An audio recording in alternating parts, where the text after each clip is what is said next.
Oi, vamos então para a nossa conversa de início de semana, conversa que tem como base este projeto de pesquisa sobre o Atlântico Sul, sobre 4 economias do Atlântico Sul como indicadores do conjunto transoceânico aqui embaixo, aqui no Sul, e vamos começar significando que há uma convergência de situações, uma semelhança de situações nas grandes linhas entre estas 4 economias, a Argentina, a África do Sul, Angola, Brasil.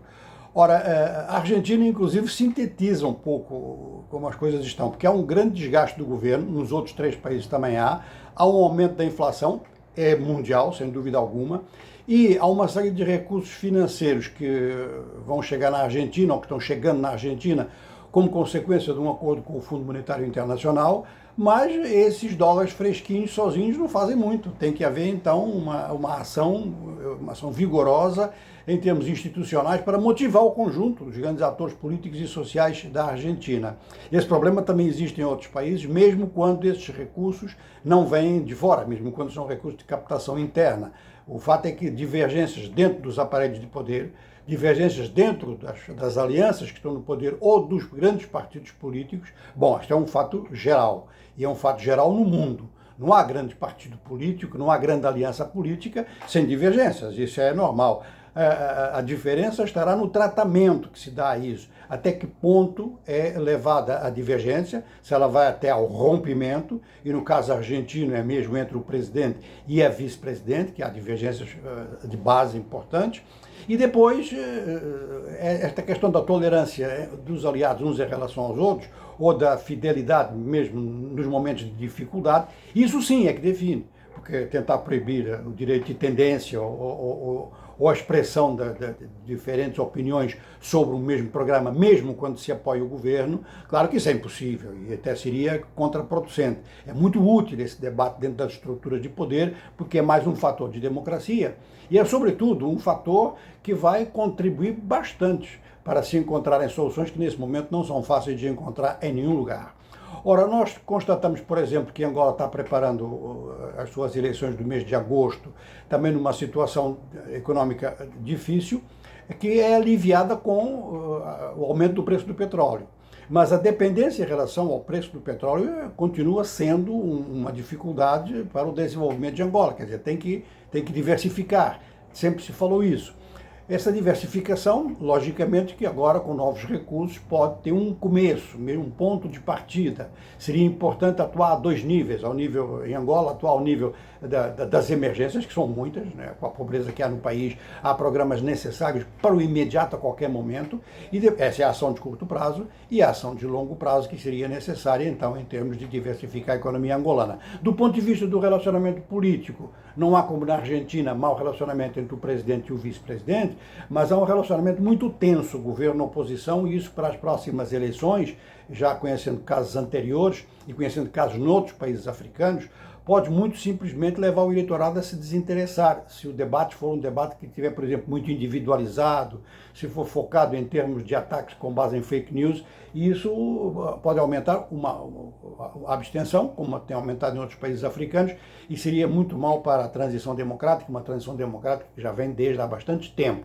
Agora, na África do Sul, o governo também está preocupado com a situação econômica, naturalmente. E está tentando, aí sim, uma tentativa clara da parte do governo de estimular o conjunto da vida econômica, e tem apoio em alguns setores empresariais, mas tem desconfianças em outros. E dentro do partido governamental do ANC, então, há várias tendências. Cyril Ramaphosa tem conseguido conciliar todas elas, não só tendências em termos ideológicos, em termos programáticos. Atenção que dentro do ANC há desde liberais a marxistas, mas uma tem ficado de fora, que é a ala ligada a Jacob Zuma, o ex-presidente que foi derrubado sob suspeita de corrupção, mas que continua tendo muito impacto dentro do próprio ANC, que perdeu muitos votos nas relativamente recentes eleições municipais, mas não perdeu para a oposição, perdeu para a abstenção. Ou seja, que esse problema é um problema para refletir por parte do governo e por parte da oposição também. Ora, o país está com ameaça, como todos os outros no mundo, de aumento da inflação, e para combater esse aumento, não para combater a inflação, vai tentar reduzi-la, vai tentar que não chegue a 2 dígitos. Então o Banco de Reserva anunciou que vai talvez já este mês de abril, aumentar a sua taxa de juros base. No Brasil, já teve aumento da taxa de juros base, a inflação está a 2 dígitos, 10,7 mais ou menos, e a situação econômica durante este ano é uma situação econômica muito parecida com os outros. Quer dizer, aqui no Brasil vamos ter um crescimento, se chegar a 1%, já será satisfatório em termos estatísticos, mas não é satisfatório em termos de recuperação num país que, tal como Angola, veio de uma recessão de vários anos. Ora, o fato aqui é que a campanha eleitoral já está, a pré-campanha eleitoral, as eleições são em outubro, já está determinando diversas atitudes, diversas medidas por parte do governo, como programas especiais ou autorizações especiais de pagamentos antecipados. Isso vai jogar no mercado realmente qualquer coisa com 150, 160 bilhões de reais até final do ano, mas se for só isso, realmente é insuficiente, porque estamos falando de uma economia cujo PIB se mede em trilhões. De forma que a situação econômica, a impressão que a gente tem é que o governo procura, tal como está acontecendo, por exemplo, na Argentina, que a situação não se agrave e que o debate eleitoral seja um debate depois concentrado na personalidade dos dois grandes candidatos, tanto o Bolsonaro de um lado como o Lula do outro. Ora, a credibilidade deles vai contar muito, a credibilidade em termos de gestão efetiva nas suas passagens pela presidência. Mas há realmente no Brasil uma área que é fundamental, que muita gente pensava que há uns 2, 3 anos atrás, ou talvez até um pouquinho mais, que tivesse desaparecido e que a vida política nacional tinha já outros contornos, outros perfis. E é o famoso centrão, que é a política tradicional. Essa política tradicional, esses políticos tradicionais, essas forças políticas tradicionais podem desempatar essa disputa eleitoral do mês de outubro, e todo mundo procura. Ora, se falou muito em terceira via, a impressão com que a gente fica no momento é que a terceira via está se integrando nas duas grandes candidaturas, através inclusive de indicação de vice-presidentes e provavelmente de acordos em termos dos respectivos programas. Bom, temos aqui também uns problemas importantes em termos de recursos da região. Nós notamos que a região é grande produtora de cereais. Brasil, Argentina, África do Sul são grandes produtores de cereais. Infelizmente Angola não é, embora tenha capacidade para isso, mas Angola depende muito da importação de bens primários e de consumo voltado para a demanda final. Mas Angola tem grandes recursos energéticos, petróleo, como também tem o Brasil. Um pouquinho menos a Argentina, por exemplo, a Argentina tem que importar gás e estão bem preocupados nesse momento com os custos da importação do gás. Ora, esses dois recursos, os recursos alimentares e os recursos energéticos, são dois elementos que dão força à região. Mesmo que não se fale muito na mídia internacional, a mídia internacional está com outras preocupações, a guerra da Ucrânia sobretudo, e problemas internos dos vários grandes países, mas é um fato que, se a gente fizer as contas não só do que é produzido, como daquilo que pode vir a ser produzido, e atenção que a gente vai estar em crise, em urgência de déficits no domínio agrobusiness e no domínio energético, e no domínio energético está se voltando ao padrão do combustível fóssil, é claro que isso dá à região uma força considerável perante os problemas que tem, desde que haja uma boa gestão. A questão é sempre essa. A boa gestão significa competência à frente da economia e estruturas políticas que sejam sólidas, que mantenham o debate, que saibam manter o debate e que tirem conclusões apropriadas do mesmo debate e não se preocupem apenas, como acontece muito, com o desenvolvimento do perfil de líderes políticos. Isso é quase culto à personalidade, embora não haja exatamente isso nos termos clássicos do culto à personalidade aqui na região,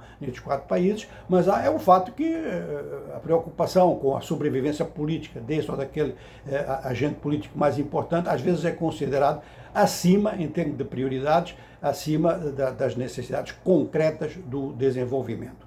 Bom, isso é assim este quadro, e a partir desse quadro de gerenciar melhor os grandes trunfos, os grandes recursos, isso pode dar peso ao Atlântico Sul, não só na escala mundial, não só para intervir em grandes conflitos. Aliás, a preocupação, e me parece correta, a preocupação das diplomacias da área em relação a este conflito da Ucrânia é ficar o mais discreto possível. A gente nota que não há iniciativas e seria necessário todo um outro clima para que essas iniciativas em relação ao conflito aparecessem. O que a gente nota é que do lado sul-americano, o Brasil e a Argentina votam sempre a favor da condenação à Rússia pela intervenção na Ucrânia, mas e do lado africano, África Austral, abstenção. Embora haja essa diferença em relação à condenação da Rússia, depois, quando se chega ao ponto de propostas que visam expulsar a Rússia de alguns acordos internacionais, de algumas agências internacionais, dos dois lados há oposição a isso. Ou seja, que se houver mudança nas regras mundiais, ela vai mudar com todos os atores, com todos os países dentro. E esse é um fato que realmente é de considerar nessa altura, em que muita gente, um pessoal aí, boca de aluguel, que está veiculando fake news o tempo todo. 90% das notícias da guerra da Ucrânia são falsas, e algumas delas deliberadamente falsas. Mas o fato é que está prevista para amanhã a retomada na Turquia, das negociações entre a Ucrânia e a Rússia, e isso chama a atenção para dois fatos. Nesse momento, a chance de haver acordo de paz ou de haver prolongamento da guerra, as chances são muito semelhantes, muito próximas de 50% dos dois lados. Trata-se então de reforçar o campo da paz, as chances da negociação da paz. O grande negociador é a Turquia, e é interessante verificar que nos bastidores Israel parece estar desempenhando também um papel de aproximação. Essa negociação presencial de amanhã vai decorrer na Turquia. Mas, ao mesmo tempo, há novos elementos que nos permitem, talvez, pensar que essa guerra Ucrânia-Rússia, ela tem grandes prolongamentos internacionais, mas ela tem uma origem interna ali na área, que é uma origem, vamos lá, em choques de identidades. Sempre essa história das identidades. As identidades são um fator de distúrbio, um fator de fragmentação, um fator de conflito a esse ponto. E eu, inclusive, está para sair um livro meu, que já saiu em Portugal, mas vai sair agora a edição brasileira no começo de abril. Depois eu falarei aqui sobre isso, que eu considero a identidade como uma impostura. Ora, esse fator na Ucrânia desempenhou um papel central. O papel central a tal ponto de que regiões de língua russa estão em posição de fazer separatismo com o apoio da Rússia, mas é muito provável que haja apoio local interno dos falantes de russo em relação aos falantes de língua ucraniana. E é claro que é essas pontes que têm que ser estabelecidas, quer dizer, isso não tem sentido. Quer dizer, um país que tem diversidade cultural tem que funcionar com diversidade cultural, e é lógico que afirmar e, sobretudo, radicalizar identidades só serve para complicar as coisas. Então aqui há realmente um fator que é importante, que é esse fator da negociação, da mediação, sobretudo da Turquia, que naturalmente não pode falhar. Se derrapar, então aí a gente pode ir muito longe. Pode ir muito longe, porque é claro que um conflito desse tipo já está tendo, desde há bastante tempo, um caráter internacional. Alguns só veem desse ponto de vista, não veem do ponto de vista interno ucraniano, dos desafios que essa sociedade tem, das dificuldades que tem tido para se afirmar como um país independente e tudo isso. É claro que, bom, essas implicações internacionais podem ir muito longe, e se é para ir muito longe, elas vão demorar muito. Aí vão parar o mundo. Ou seja, essa hipótese que a partir da guerra da Ucrânia se pode chegar a uma nova ordem internacional, significa que isso seria praticamente um período de Guerra Fria, e no final do qual se chegaria a um acordo. Nós estamos recuando em relação aos acordos de final da Guerra Fria, mas é um fato que há algumas possibilidades neste momento, algumas possibilidades de entendimento. Os canais de diálogo são muito melhores do que eram no tempo da Guerra Fria, e aqui para nós no Atlântico Sul, então, trata-se de definir duas coisas: manter essa posição discreta, mas ficar sempre atento às iniciativas de paz, às iniciativas inclusivas. E, por outro lado, reforçar então os nossos potenciais, e vamos ver como é que evoluem os calendários eleitorais aqui da área. Bom, na Argentina é para o próximo ano, na África do Sul é para o próximo ano, para Angola já para o mês de agosto, e para o Brasil é para o mês de outubro. Tudo isso condicionando então os passos que as instituições aqui na região estão dando.